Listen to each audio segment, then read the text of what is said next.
How is everyone today? Yeah? Welcome to Pride Month.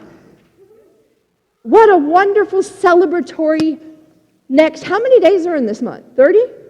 30, that's what I thought. I remember the rhyme from elementary school. I just forget it when I'm asking the question. How's all your weeks? Has it been good? Yeah? Your week's been good? Sort of? I'm getting some little ones. Well, I am hearing from the people who said it was good, and that's a really good thing, because that means that y'all who had a great week, you are grounded and open and ready for today. And if you didn't have such a great week, change your perspective and join us here, because you want to be grounded and focused and ready, right?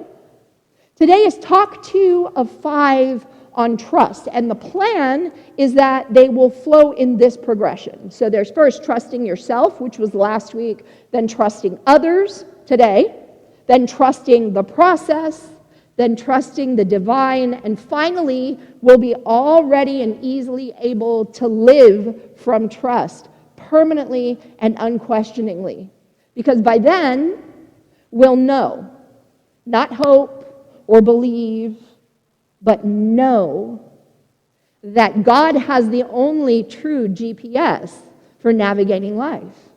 That everything happening everywhere in the world at every moment is part of the journey Spirit is driving this world and our lives through. And when we live from trust, stress is gone. Anxiety doesn't happen. And you'll spend the rest of your life at peace and filled with gratitude and joy. And we all want that kind of life, right? Yeah.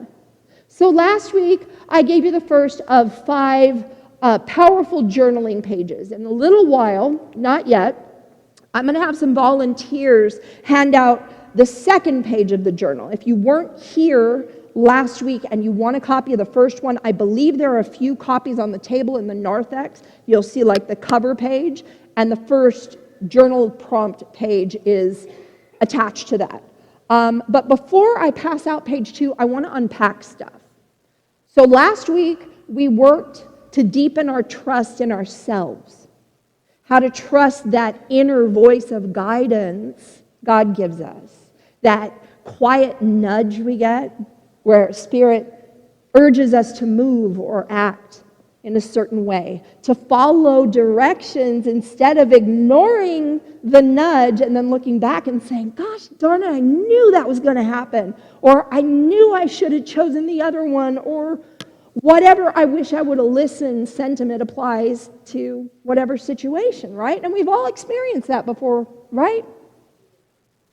We went in a different direction than we knew in a moment we should have. We heard the voice and we ignored it. Has anyone been putting some thought into or working on that journal page that I gave out last week? Yeah? I got one. I got 2. I got a couple. I'll take what I can get, man. Did you find yourselves digging kind of deep to answer some of the questions? Yeah? Okay, there was one which made me get real. And I got to see a vulnerable area in myself that I didn't know was there. And I put these journal pages together. You would think I knew the answers when I put them down, but I actually looked at it and it was revealed to me. And that's good, because if I know it's there, then I can pay attention and I can move differently in the way I do things so that I can change it. And it was the third question. And that third question was, in what areas of your life do you second guess yourself most often? And what fear lies beneath that doubt? Now, I know I always tell you that when I do these talks, when I write them down, I just try to get myself out of the way and let God do the heavy lifting. I let Spirit lead. But I realized that I sometimes question if I'm going too far or not far enough, or if I'm over or under delivering. And I get how silly that is, because if I am truly getting out of the way and letting it come through me instead of from me, it means I am following where I'm led. And so I can't possibly be off course. But I had to admit that I can sometimes worry a little bit about it. It's not keeping me up at night. It's not stressing me out. But now and then, when I'm done writing, I will read it over and I'll think, wow, this seems really boring. If I had to sit through a long, boring talk, my butt would probably be asleep and numb by the end of it, and I wouldn't remember anything that was said.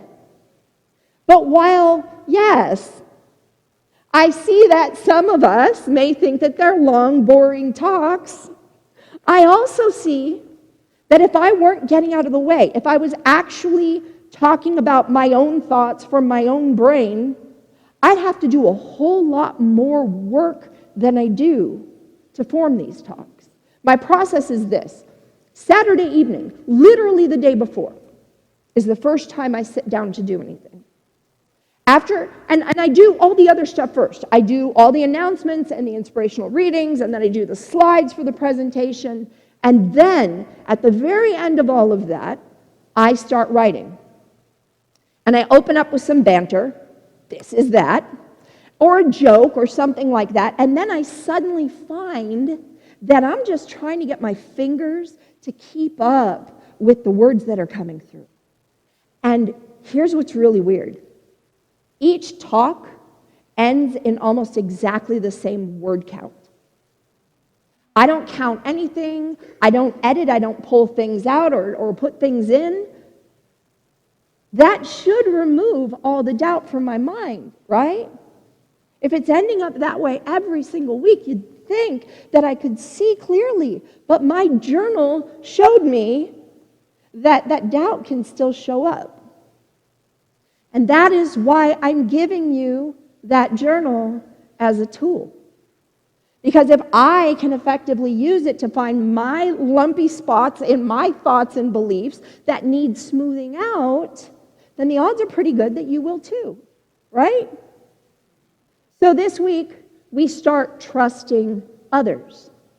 And I get how difficult that can be. We've all been hurt or let down or just plain treated badly, right? And we have created lists of reasons not to trust people, right? And we've committed a whole lot of those lists to mind and heart. And as a result, we might find ourselves living from a place of fear and suspicion. Anybody find that relatable?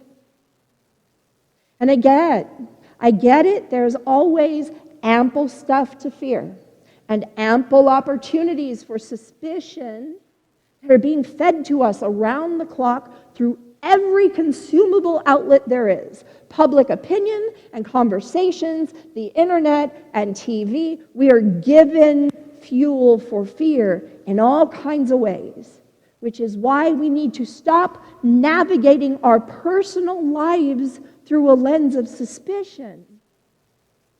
We need to stop adding fuel to that fear fire so that we can, at the very least, keep those uncomfortable feelings limited to the viewing or the listening to that consumable media, and then move the rest of our lives, the actual life that we're living, into a more healthy and more fun and more present experience. Let the fear be in that moment. You'll want to do that because it'll help you live a life that really reflects the teachings of that one guy. You know the one, gosh, his name escapes me. He's the one that said that we're the light of the world. Remember him? I found a cartoon yesterday that kind of points where I'm going here. It is from a strip called Tomics, Tomics, by Tom Gould. And it's based on Matthew chapter 5, verses 14 through 17-ish. And those are, you know the ones, right? You're the light of the world, and a house built on a hill cannot be hidden. Neither do people light a lamp and put it under a bowl. Instead, they put it on a stand, and it gives light to everyone in the house. And in the same way, let your light shine before others, that they may see your good deeds and glorify your Father in heaven. So, In this comic, we have Jesus telling his disciples, you are the light of the world, like a lamp in the darkness, and you wouldn't hide a lamp under a basket, right? Then he turns to Peter and asks, Peter, do you know what I mean? Peter replies, yes, I know exactly what you mean. And then he explains, you're saying not to hide in baskets. And in the last frame, John says, he said we were the light of the world, but he didn't say we were particularly bright. Seriously, though, Jesus taught us that we are meant to shine. How can we shine when we are busy eyeing every person and situation that we encounter with suspicion? How can we shine when we're busy hiding our light, afraid that someone's going to take some of it away?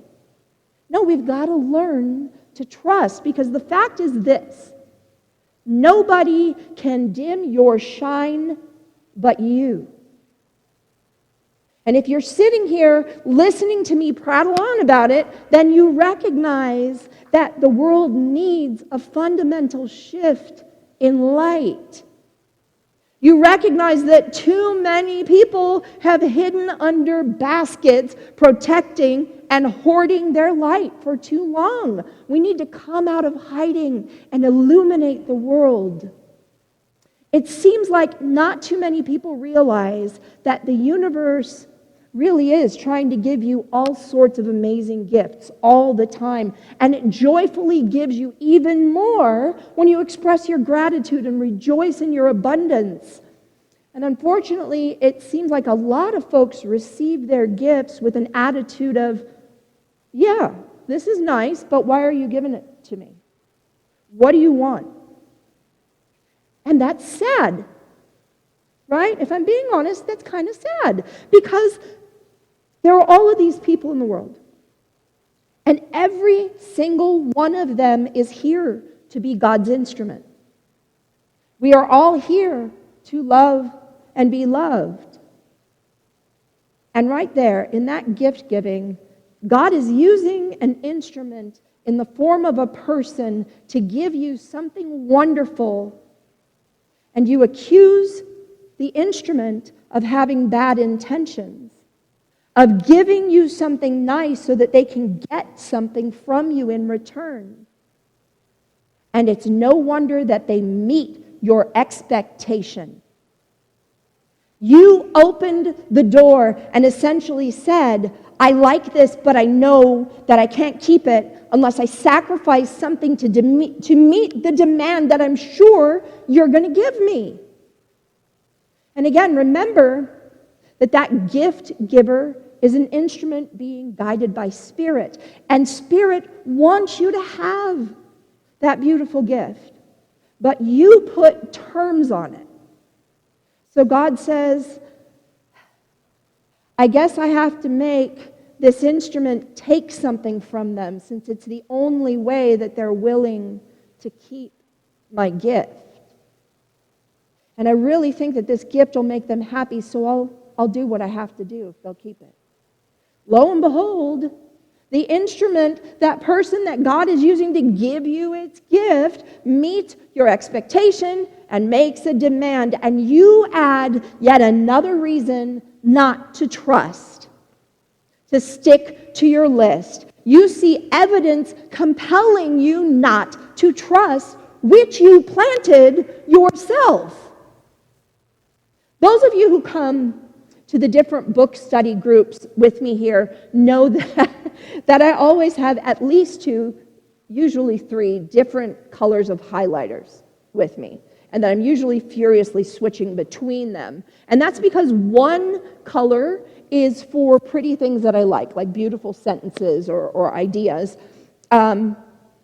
Another one is for the stuff that I really think makes a big point. And then the third, if I've got it, is the stuff that I think I'm going to use sometime for a sermon or for a meditation. So I want it to stand out as, it's marked for me.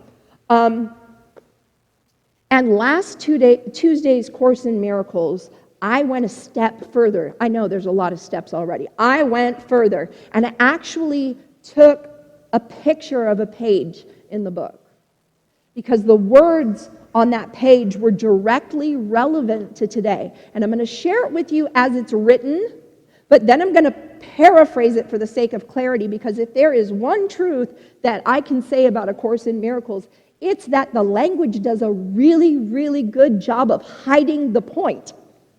It's confusing. And even if you know what the words mean individually, somehow they don't seem to fit together in a logical way on the page. So it can be tough to understand how they apply to life, and even tougher to figure out how to do it. Okay, so this is from page 366. It says, there are certain specific guidelines he, meaning God, there are certain specific guidelines God provides for any situation, but remember that you do not yet realize their universal application. Therefore, it is essential at this point to use them in each situation separately until you can more safely look beyond each situation in an understanding much broader than you now possess. In any situation in which you are uncertain, the first thing to consider very simply is, what do I want to come of this? What is this for? The clarification of the goal belongs at the beginning, for it is this which will determine the outcome. In the ego's procedure, this is reversed. The situation becomes the determiner of the outcome, which can be anything. The reason for this disorganized approach is evident. The ego does not know what it wants to come of this situation. It is aware of what it does not want, but only that. It has no positive goal at all. The value of deciding in advance what you want to happen is simply that you will perceive the situation as a means to make it happen. You will therefore make every effort to overlook what interferes with the accomplishment of your objective and concentrate on everything that helps you meet it. It is quite noticeable that this approach has brought you closer to the Holy Spirit's sorting out of truth and falsity. The true becomes what can be used to meet the goal. The false becomes useless from this point of view. The situation now has meaning, but only because the goal has made it meaningful. Did everybody get that? And we're all perfectly clear on what all that means, right? And how and why to do it and what to expect. Yeah, no, not so much. We spend an awful lot of our time in that room going, okay, now what does that mean? Okay, now just in case all of you were as confused as we were when we first read that, what it means is that God is in every situation, guiding all of it. And you have to remember that you can't see God's plan. You don't yet realize the reason behind any of the things happening. So it's important to view the situations all separately, distancing yourself from them, okay, instead of getting mired in all of the details. Don't anchor yourself in the mess and then worry and plan or fret and I know nobody here would ever do this. Okay, of course not. But you really don't want to agonize over all the details. That would definitely ensure that you and everyone that you tell will clearly see all of the things that you think are wrong. And you will miss the real reason for it all, which only God knows. It's telling you that instead of looking at all the details, calling it a mess, and then searching for the evidence you can find to back up your judgment of it being a mess, instead, you should look at it with detachment, with a wide lens overview, and then you decide what you want to see come out of it. You decide what you want to see, and somehow, when you do that, you stop seeing anything negative. And you start seeing evidence to support the outcome you envisioned. All of the little things going on which you once might have thought were ugly and wrong, they no longer look like anything except ways to move things toward that wonderful outcome that you envisioned. You set a powerful, positive, loving intention, then look only for the evidence to support that. I want to share a story with you, and while I do, now I'm going to ask those volunteers to go and hand out that second journal page. Yes, I do understand that this looks and feels an awful lot like homework, but it is not, in fact, homework. It is a tool for transformation, and you can use it and practice it and do the steps, and you can begin to set yourself free from the stuff that has you not feeling so great, or maybe just stuff that's so-so. Or you can put it on a shelf and look at it. Either way, you're going to have everything you need to expand towards trusting spirit.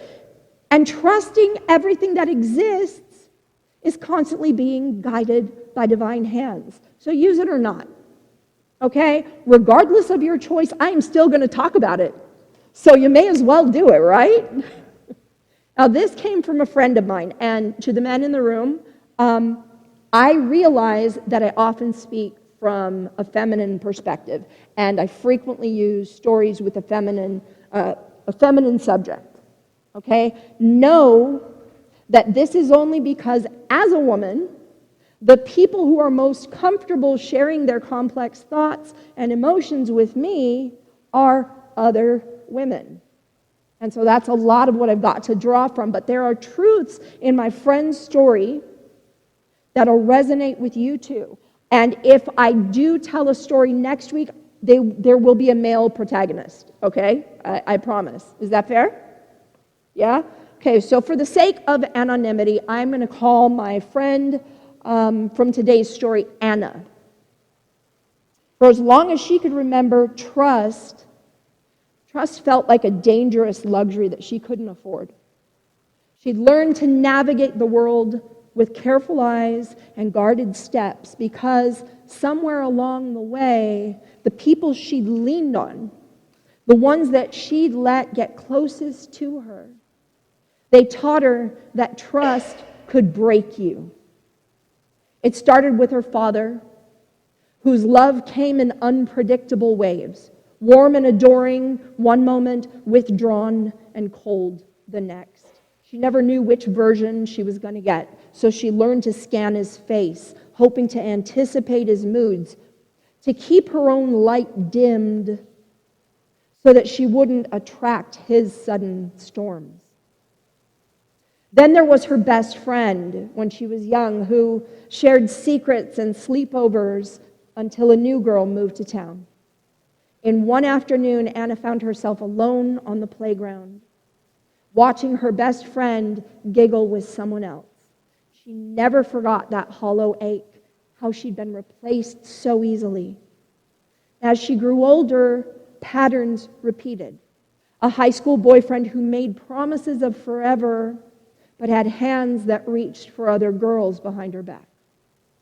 A job that she had loved that vanished in a single email. Colleagues who whispered behind her back about things she'd never done. By the time she reached her 30s, Anna had built a fortress of suspicion around her heart. She smiled at neighbors, but never accepted their invitations. She offered polite replies, but kept her distance. She told herself that she was protecting herself from pain, but the fortress that kept out the pain also kept out the light. Every day felt gray. Even when good things happened, a raise at work, a compliment from a stranger, a spontaneous offer of help, her mind filtered them through suspicion. What's the catch?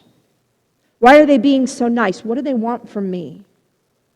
Then one rainy afternoon, as she rushed home with her groceries, Anna's world shifted. She slipped on a wet curb and dropped her bags.